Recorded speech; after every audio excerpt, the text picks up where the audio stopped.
Hey guys, welcome back to my channel. It is 2026. We made it. I asked you guys to give me your thoughts and opinions about some videos that I would be putting out. You told me what you wanted, so I am here to deliver. So first off, we are going to do if you see me looking over here, my notes are over here. I'm gonna have a two-part video. I'm gonna have one coming out today, which is the one you're seeing now, and then I'm gonna have one coming out Monday. So the one that's coming out today is, as I talked to you guys in the last video, I told you guys that I was going on a savings journey. I was trying to save $10,000 this year. To a lot of people, that's not a lot of money, but to a household that has a lot of bills and, you know, only making maybe $90,000 a year, it can be a little hard, especially when you're not getting assistance. So therefore, I decided to give you guys a breakdown on everything and just give you tips on how you can accomplish saving $10,000 a month, as well as how you can be successful in the no-buy and things you can do to be successful financially in 2026, period. So, saving $10,000 before January the 1st. Let's see. Hold on. Okay, guys. As I was saying, saving $10,000 before January the 1st, 2026 means you have approximately 12 months to reach your goals. That breaks down to $833.33 per month.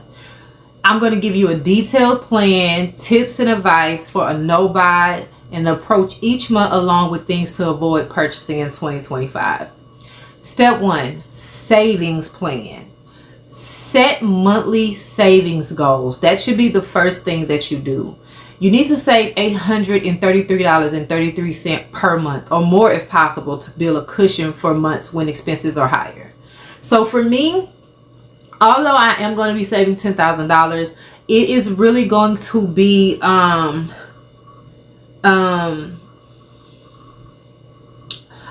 not using the right word, but a collection from different accounts.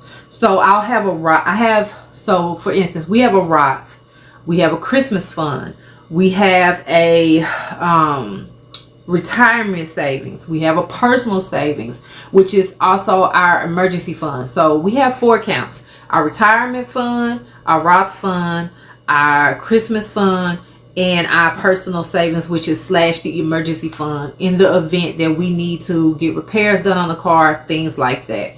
So step 2, you need to create a budget. You need to prioritize your essentials, your rent, your mortgage, your utilities, your groceries, your transportation. You need to cap discretionary spending and funnel rest into savings. So I'm going to always take care of my 4 walls, which is the utilities, our rent, our car insurance, and our car notes. Those will always be taken care of before anything. That's before we go make purchases on Amazon or go to Shein or any place that is outside of taking care of what's inside these 4 walls. I mean, we're going to take care of groceries. All utilities that need to be taken care of. Everything that needs to be done in this household will always be taken care of first. We also have a set number for each account that we're putting up every month. We have also given ourselves allowances. So for instance, I have my husband on board now. He's doing $100 every 2 weeks. You're probably like, how is that possible? That is very much possible if you budget your gas for your car. If you budget, we're not eating out right now. Not right now. Like I tried it today. I did. And that becomes with being a human, because you have to break those habits that you're used to. I texted my husband today and said, hey, I can go get some fried fish and bring it to your job before I go home and pick me up something to eat, because he has to work late. And he was like, no, we don't need to eat fried foods, because we're also on a health journey as well. Not a resolution for 2025. That's just something we need to do for ourselves, because we have a trip coming up and we want to look a certain way for this trip. So like I said, we have certain numbers put in place for everything, for our allowances, for our gas. I know for me, every 2 weeks it takes $100 for my car, and sometimes I have gas money left over. So if I have gas money left over, I'm still going to put $100 towards my gas fund because I need gas. And what if in those moments, what if I get across those moments where I don't have money for gas? At least I have that put up and I know I'm good and that cushion is there for the gas. We have a grocery bill. My husband takes care of the groceries. I don't have to worry about that.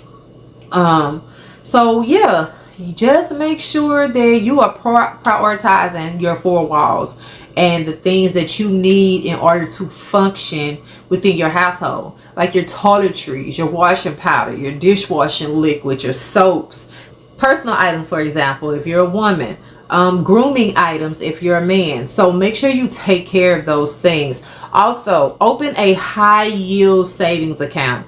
Deposit your savings here to earn interest and keep your funds separate from your checking account. Y'all, if you stick to this, you will be winning in life. I believe in making your money work for you. Your money shouldn't just be sitting under your mattress or even sitting in a Roth that does not give interest, because there are Roths out there that do not gain interest. If your money's not working for you, you need to find a place where it can. I recommend Capital One. I recommend Fidelity Bank. I recommend Shells, especially credit unions. I recommend those things, but most importantly, my favorite one is Capital One and Fidelity. Great high yield savings accounts. I tried others and they just didn't fit my lifestyle. I didn't too much like them or care for them, so I decided not to go with them.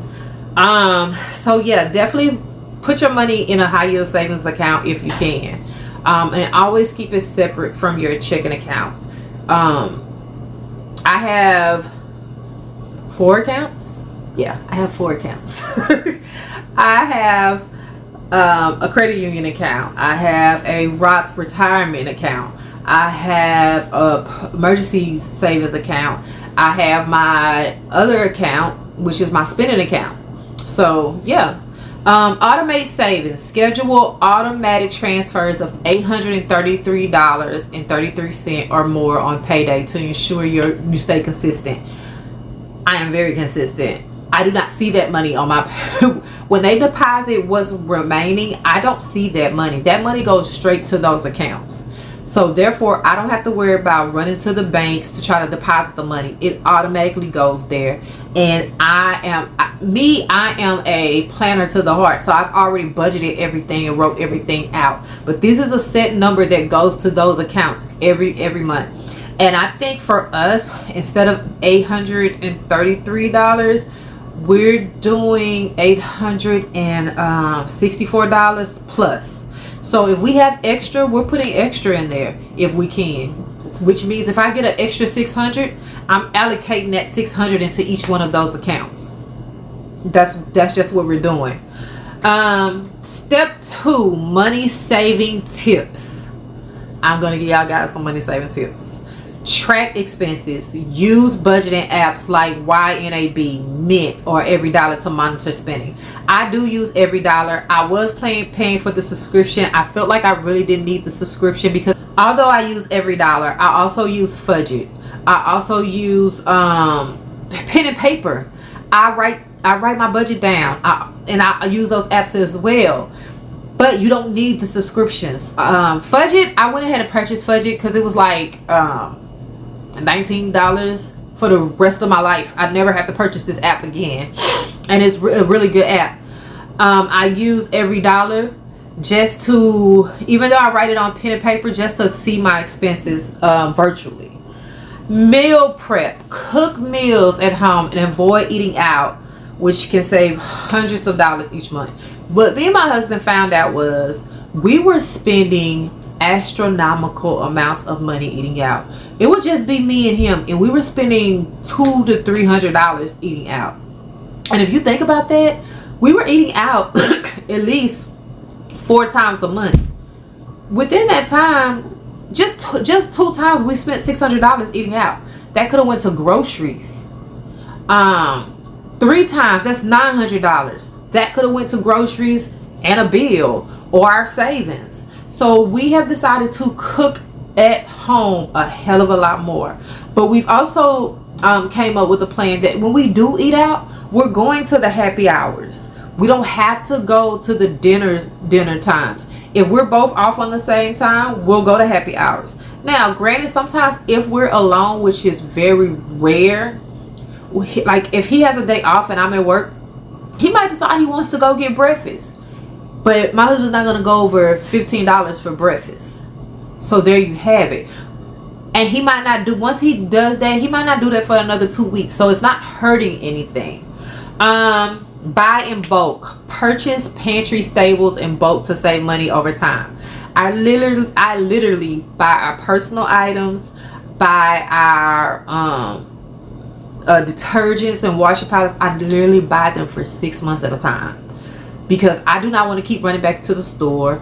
And you save money when you buy everything in bulk, to me. Just me. That's just me. You can argue. And coupon clipping will be your best friend, especially when it comes to washing powder, dishwashing liquid. I use for like scented stuff, I use my wallflowers from @BathF:BodyWorks. So I catch it when they have a $2.99 sale and then get the $10 off coupon. Bam. And I buy at least 6 months to a year's supply, so I won't have to go back for the whole year. And when you catch those sales, you get more for your buck. Energy efficiency. Reduce utility bills by turning off lights, using energy efficient appliances, and unplugging unused electronics. Now, I have to get used to that, because I do have a habit of leaving everything plugged up. I just do. So I have to get in the habit of unplugging things, turning things off. We also use surge protectors, but I be scared that if I turn the surge protector off, then it'll mess up the TVs. But we are starting to get more into energy saving things for our homes. So we're getting ready to change our thermostat out. I'm changing my lighting system out. So a lot of things are going to change in this home to save money, especially on electronics and stuff and things that we keep plugged up on a daily basis. Step 3, no buy challenges. Each month, designate a specific category to no buy. Example, no dining out in January, no clothing purchase in February. So for January, we have a no buy, which has already started off difficult. Because like I just said in the earlier, I wanted some fish today. And I called my husband and tried to talk my husband into getting me going to pick up. I was going to pay for it. But I tried to talk my husband into eating fish with me, because I was going to go buy some fish from my favorite fish spot. And he was like, no, we don't need any fried foods. And which he was right. And plus we're on a no buy. So, and we have a deep freezer full of food at home. So if I wanted to eat something, I could easily go down there and cook. I just don't like cooking. He's the cook of the house. So I'm stuck. And I'll probably eat a bowl of cereal before I go to bed, because I'm just not going to cook. So, and a few other examples for a no-buy schedule. So for instance, for January, you can do a no takeout or dining out. For February, no clothes or accessories. You don't have to combine everything in 1 month. March, you can do a no tech or gadgets, which I don't really buy technology or gadgets unless I have to anyway. Although I did want that new, it's not new, it's been out for a while, that Z Fold 6, but I'm not going to purchase a phone just to purchase a phone. That's an extra bill. And then April, no beauty products. Use what you have. And I found I still have a ton of beauty products that I need to use, especially when it comes to foundations and not primers, but foundations and setting powders. I need to use majority of that stuff. I found the ones that I really love, but I'm not going to discard the ones that I don't like. I bought them, I'm going to use them. So until I use them all, there will be no purchases. May, no coffee shop purchases. Make coffee at home. Now, I don't even drink coffee when I'm at home. I just don't. But every now and then, I like to sneak off at Starbucks and get a frappe. It tastes like a Twix. So when I need a little pick-me-up, I'll go there. So the no coffee shop thing will work wonders for me. Help me save money. So yeah. And then June, you can do a no home decor or hobby supplies. which I haven't bought home decor in a while. I don't really buy home decor. And if we do decide to get another Christmas tree this year, then that's what the Christmas fund will be for as well. July, no subscription services, cancel or pause non-essential ones. Now, I don't know about my household because 3 of the streaming services are free. I think my husband only pays for 1, and that is Paramount Plus. But it's not that much. Other than that, and I let go of my Google Photos thing, and only thing I really keep is my Canva and my YouTube. I'm not giving up YouTube Red because I use that for my music. I use that for my videos. I use that every day. So those are things that I probably won't give up. But if you have subscription services that you really don't use or you really don't have to have, cancel them. August, no entertainment spending. Opt out for free activities. What me and hubby have done or have bought a bunch of board games. We have board games all, like I just bought 3. We have board games because we're finna be in this house. My husband has a game system. I don't really have anything to do except film, play on my tablet, or watch HGTV all day. So we now can do something either as a family or as a date night with just me and him. So we got board games so that way we won't go out for entertainment spending money. No holiday shopping in September. Start preparing DIY gifts early. So if you really want to save money on Christmas, you can do that. But you can also start a Christmas fund at the beginning of January. Start a Christmas fund. That way you don't have to worry about holiday shopping, because your Christmas fund, most credit unions or banks won't release your Christmas fund until November anyway. So you'll go shopping in November with the money you saved throughout the year for Christmas. October, no snacks or drinks outside of grocery runs, which we can definitely do. We're doing it right now. Now, granted, I tried it, but I'm determined to stick to it and do what we said we were going to do for January, which is a no buy for January. November, no Black Friday or Cyber Monday splurges. I think I did really good because I didn't really do any Black Friday sales, and I don't think I'm going to probably do anything in November unless it's with the Christmas fund that we have. If it's not the money from the Christmas fund that we have set up, we won't be catching any Cyber Monday deals or any Black Friday deals. December, no non-essential holiday decors or last minute impulse buys. I did do that this year because I had 2 trees up this year. One in my office, one downstairs. But the one in my office was huge, and I didn't have room to walk around. And my husband just let me do it because he normally let me do what I want to do as long as it's not hurting myself or hurting the household. So he let me put this tree up, and I saw for myself that this tree was too big. So this year the tree is going in our bedroom. Then we're going to have a tree downstairs. And then my daughter bought me this miniature tree that will be going in my office that actually can sit on the table versus it sitting in the middle of my floor and I can't do anything. So I'm really excited about that. Things not to buy in 2025. Y'all, trendy electronics. I know. They come out with the new iPhones. They come out with the new Samsungs. They come out with the new iPods. They come out with the new watches. Do not skip the latest phone or gadgets unless absolutely necessary. Fast fashion. Invest in quality basic instead of trendy cheap items. Like, I will not be buying any clothes this year. I will not be buying any clothes this year because I still have clothes with tags on them from years and years and years ago. I will not be buying shoes. I bought my last 6 pair of shoes right before we moved into the new year. I'm done buying shoes. I haven't even bought tennis shoes in a long time, sneakers in a long time. I've mostly been buying booties and heels, but now I'm not going to be buying that this year.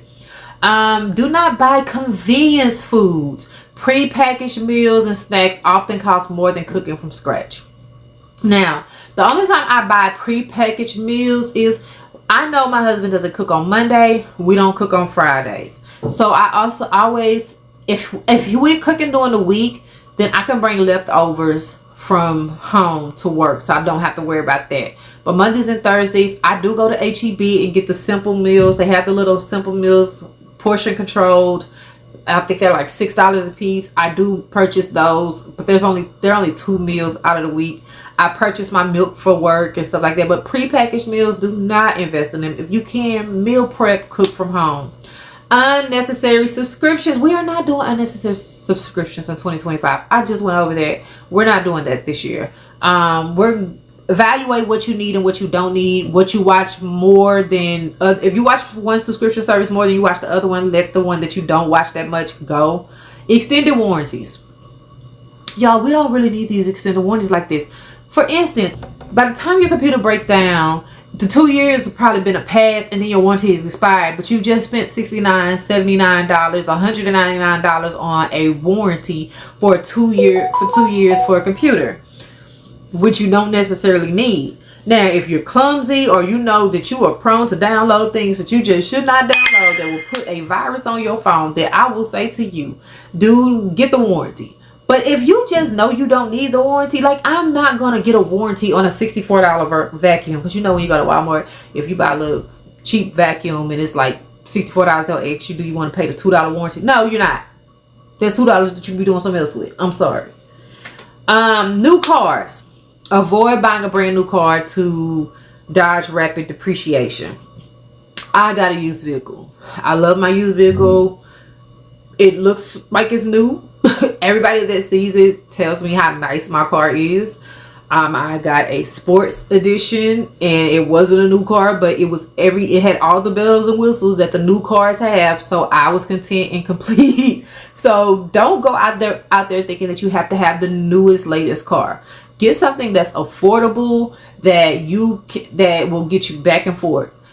Make sure it's something that you like, because if you don't like it, you're not going to take care of it and you're not going to appreciate it. So definitely make sure it's something you like, but it doesn't have to be spanking brand new. Motivational tricks to stay on track. Visualize your goals. Use a saving tracker to color in progress towards your $10,000 goal. For me, I'm using an app that I'm using. I think it's called Savings Goal. I use it on Google. Reward yourself. Treat yourself to a small budget-friendly rewards after hitting milestones. For instance, when you get to $2,500, treat yourself to something. $5,000, treat yourself to something. Now, when I say treat yourself to something, that don't mean because you just say $2,500, go spend $500. No. Treat you to something small and nice. Like, you might go get you a perfume for, get you a 1 ounce of ÇloᎬ for $96. I don't know. Accountability partner. Share your goals with a trusted friend or family member to keep you motivated. Everybody in my household is on board. The children are on board with the savings. My husband is my accountability partner. So find somebody that can align with what you're trying to do. And even if they're not trying to save, they support what you are trying to do to become better financially.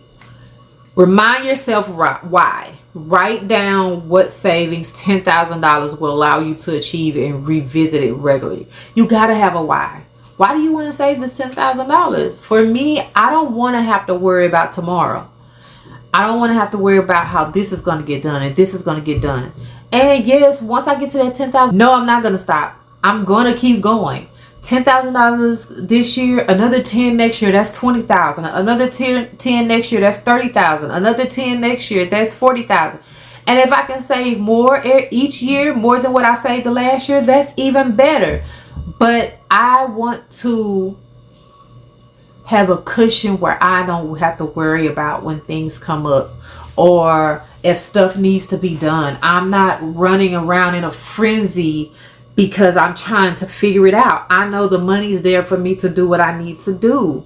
And what nobody told us coming up was how important it is to save for retirement. Yeah, because retirement, we might not get retirement checks. Well, we might, but our children might not see what retirement checks feel like. But nobody taught us how to save, how to be financially aware, how to be financially responsible. And now me and my husband are learning this on our own, and we're doing the best that we can, and we don't mind taking you guys on it. So yeah, that that is me sharing tips and tricks that I'm learning along the way. I hope they help you. I hope that you can use them. I hope you will join this journey of $10,000 with me. I can't wait to see what we will accomplish. So like I said, stay tuned. I do have a budget video coming to you guys. So I will see you in the next video. Remember to think smart, spend smarter, have fun planning it all out. And if you like this video, if you haven't subscribed, subscribe, leave a comment, share. If you have any suggestions, feel free to put them down here. I take suggestions. I love to learn different techniques and different things that I can do in order to be more financially comfortable. Because that is what this is about, being financially comfortable. So I'll see you guys in the next video. Peace.